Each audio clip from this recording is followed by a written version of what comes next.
everyone, my name is Chloe, and today I'm here to do my May wrap up. So this is a little bit delayed, but let's just get to it. So stats wise, I read 20 books in the month of May, and the average page length was 366 pages, which I feel like was like really good. But I do feel like I read some chunkers. So there were 7,312 pages.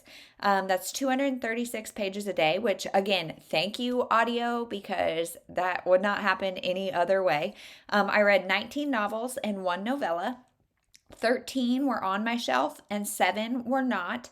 I read all but 4 that were on my May TBR, so I really wanted to keep track of that. And I'm not sure how many were on my original May TBR, but I really wanted to keep track of, like, since I'm trying to do these monthly TBRs, am I actually reading all the ones off of it? And I read all but 4, and 3 of the ones were physical reads, I think. I think 3. And so shocker, because I'm just like not physically reading.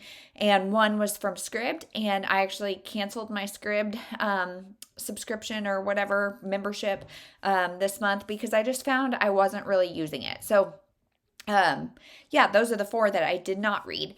I read 1 from Audible, 4 from Hoopla, 2 from Kindle Unlimited, 6 from Libby, and 5 from NetGalley. So as far as publication dates, I read 1 from 1990 to 1999, 1 from 2000 to 2009, 1 from 2010 to 2014, 7 from 2015 to 19, 3 from 2020, and 7 from 2021. So I would say it's about 13 backlist, if you consider 2020 backlist, and 7 new releases, or vice versa. If you don't consider 2020 backlist, then it's, I think, 13 new releases and 7 backlists. So again, a good mix. I feel really good about that. Happy about that stat. I read 7 romance, 4 thrillers, 3 women's fiction, 2 contemporary, 2 historical, 1 Christian fiction, and 1 nonfiction. So again, I love reading all over the board like that. This month was a little more romance heavy than typical, I think. And again, these like genre classifications are really just like arbitrary because I feel like some can fit in multiple categories. So take that with a grain of salt. But shocker that romance and thrillers and women's fiction were kind of right up there. I had 4 buddy reads and 1 readathon. The readathon was the Chick Lit-a-thon, and it was so much fun. I successfully completed everything I set out to do, so that was great. For the Unread Shelf project, it was a book you bought as a new release, so I read Art and Soul by Brittany C. Cherry. And for the Read Your Bookshelf challenge, it was a book you should have read in high school, and I did The Angels Trilogy by Lurleen McDaniel, but I actually only read the first one, which is Angels Watching Over Me, and I really liked that one. And I do think if I would have read that in high school, it would have gotten me like more in the reading game at that time, but I didn't, but I still loved it. So I think that is all of my stats. So let's just get into the book. So if you haven't seen one of these, I really am going to try to be brief because, like I said, I read 20 books, and I've probably talked about these in multiple places before, either in TBRs or I do vlog style wrap-ups every single week. So if you are interested in hearing more of my thoughts on any of these books, I make sure to put a picture of the book in every thumbnail for the vlog style wrap-ups, and I'm going to go in order that I read them. So before we get into it, I just realized I forgot to do the star breakdown. So I had 3 4.5 stars, which you guys is crazy. I am like so hesitant to ever pull the plug and do a 5-star. So 3 4.5 stars is like really great. Then I had 2 4 stars, 7 3.5 stars, 6 3 stars, 2 2.5 stars. And so that brings my average to 3.45. So overall, for me, a 3.5 book is like, that was pretty good. I'd recommend it. A 3 is like, meh, take it or leave it. 3.5 is more like, meh, I'd recommend it. So, I would say it was not the greatest, but I feel like I've been sitting right around that 3.5 mark every month. So, about average. So now let's get into the books. The first one I read was The Newcomer by Mary Kay Andrews. So this one is really fun. I gave it 3.5 stars. It's about a girl who takes her niece down to Florida. Her sister has died, and so she takes her niece on the run down to Florida, and she lives in this like kind of strange community where she is like definitely the outsider. It's kind of stereotypical older people in this community, and her little niece start working for them, and it's a fun story. 3.5. Then I read Green Lights by Matthew McConaughey, and this is just all like a memoir for him, all about the green lights, the go-aheads, the good things he's happened in life. And I am like, take it or leave it on Matthew McConaughey. I'm not a huge fan, but I'm not a fan. But I found myself like laughing out loud during this book. He narrates the audio himself, and I thought it was so good. And his laugh is contagious, and so I gave that 4.5 stars. Next was Rowe. This is by Sarah Nye, and I gave it 3.5 stars. This is a part of my baseball recommendations. I read it so I could be prepared for that baseball recommendations video because I love baseball romances. And this one is about this girl. She's been sick, and so she goes to this party just kind of cozied up in a hoodie and that kind of stuff, like not looking to mingle. And everybody there at the party, the guys say, "You have got to go. You are a jock block." And so somebody is charged with escorting her out, and it's the romance between them because they stand on the porch and talk all night, and then they meet again every single Friday. And I thought it was really cute. 3.5 stars. Next was It Had to Be You by Georgia Clark. And this is one of those like kind of ensemble books where it's like the movies Valentine's Day or He's Just Not That Into You or whatever, where it's kind of a lot of different stories. But at the main premise, it is a woman, her and her husband used to run a wedding planning business, but then her husband dies, and who is her new partner but his mistress. And so his mistress comes, she's like young, techie, into social media, and like has all these ideas for how to revive the wedding planning business. So she comes, and it's the story of these two women finding friendship, as well as the one who is grieving kind of finding her way out of that. But we also get the stories of like all the other vendors, the photographer, the caterer, like all that kind of stuff. And truthfully, I gave this one 3.5 stars, but I think this is the kind of thing that definitely works better in movie format than book, just because it felt a little scattered, a little disconnected, but still cute. So then I read Coming Home to Seashell Harbor, and this is a second chance romance about this woman who comes back to her hometown and a guy who comes back to the same hometown. She is like there because her grandma runs a place called the Pooch Palace, and so she is like thinking she'll kind of revive that and help that, and he is wanting to turn the Pooch Palace into a restaurant. So it's their second chance romance. Had so many tropes that I typically love, but something about the connection was just missing for me. So that one was also 3.5 stars. So can you guys see why my ratings was around 3.5 stars? Because I feel like this month was full of like, meh, that was pretty good. Next was Between Shades of Grey by Rita Sepetys. And so this is about a girl and her family who are taken during World War II from Lithuania to Siberia. And so this book is heavy and heartbreaking, and this young girl, so the dad was taken separately, so it's a mom and this young girl and I think her little brother or something, and they're taken through some really, really hard circumstances. And the only complaint I have about it really is that the ending was super abrupt, but it had to end somewhere. It was kind of I don't know. I really, really enjoyed it. It definitely sparked my interest in Rita Sepetys. It was my first one, so 4 stars for that one. Then I read The Girl Before by J.P. Delaney. So this one I gave it 3 stars, and this is about this house. There's 2 women's perspectives. Both women have lived in the house. One is dead, like one died there, and the other is like kind of there after, but things are happening where like there's letters showing up to the first woman, and so it's the woman before. The thing that I did not like about this house or about this book was that this was like a super smart house, and yet like to the point that like it knows your habits, and so turns on lights and does all these things for you, and like everything, everything. And yet a murder occurred in the house and we have no idea what happened. Like I felt that was kind of hard to believe, and overall this just wasn't the best for me, but I've heard this is like J.P. Delaney's kind of worst, and so I'm still really intrigued to try more from him. Next was The Ninth Inning by Jay Sterling, and this was another baseball romance. This is a second chance about this guy and the girl who used to kind of hook up but never technically dated. He was really, really focused on his career and going pro, and now it's their second chance. So this was okay. It was just pretty shallow. I think I gave it 3 stars, so it was all right.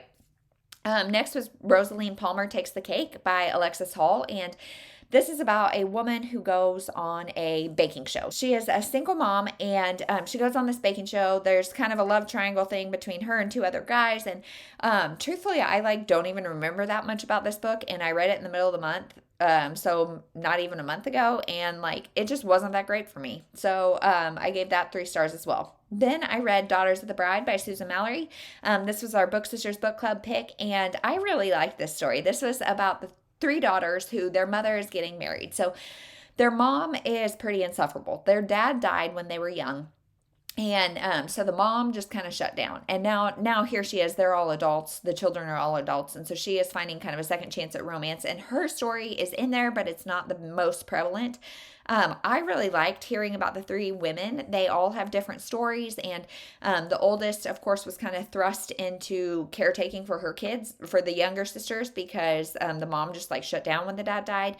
And then one of the younger sisters has a learning disability that was kind of ignored. And she was kind of cast into this role as the quirky one that doesn't know anything. And all of them have just very unique stories. They were somewhat stereotypical, but I really enjoyed the book. 4 stars.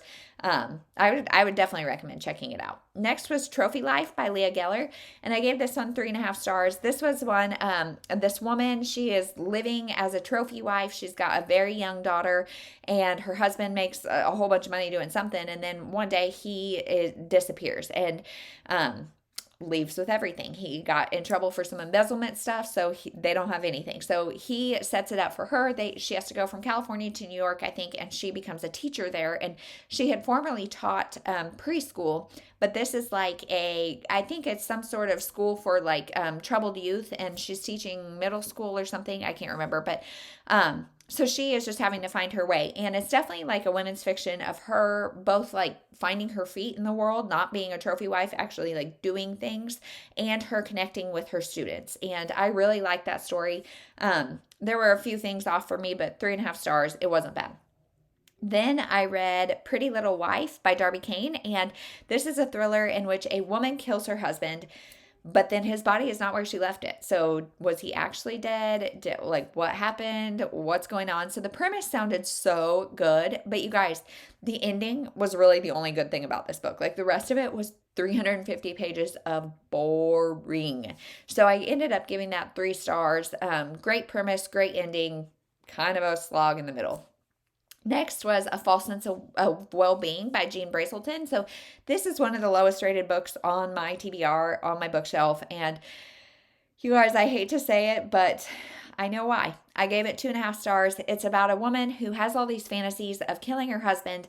And she's like, what is going on here? Her best friend is cheating on her husband with some young guy. And she decides to go back to her hometown and kind of stay with her mom and sister for a little bit. And there's a lot of weird, marriage issues in there's not a happy marriage to be seen, which is fine. But I wanted to know more about, these fantasies of why she's killing her husband, or why she's wanting to, have her husband die. But instead what you get is just her. She's, back at this hometown bar, and it's so quirky to the point that it's this is ridiculous and, unfocused. And the whole, fantasy thing about her husband dying, comes up in, one line in the end. And so it was not at all what I expected. 2.5 stars. Next was Angels Watching Over Me by Lurleen McDaniel, and this is another one of my 4.5 stars. I really liked it. This is about a young girl who drops her mom and her husband number 5 off at the airport to go to Japan or somewhere for their honeymoon, and she, that day or something, breaks her finger. Her all of a sudden gets really bad pain in her finger, and so her new dad or new stepdad is somehow connected in these hospital systems. So she goes to the hospital and they admit her and make her stay, and she's like, I just hurt my finger, what's going on?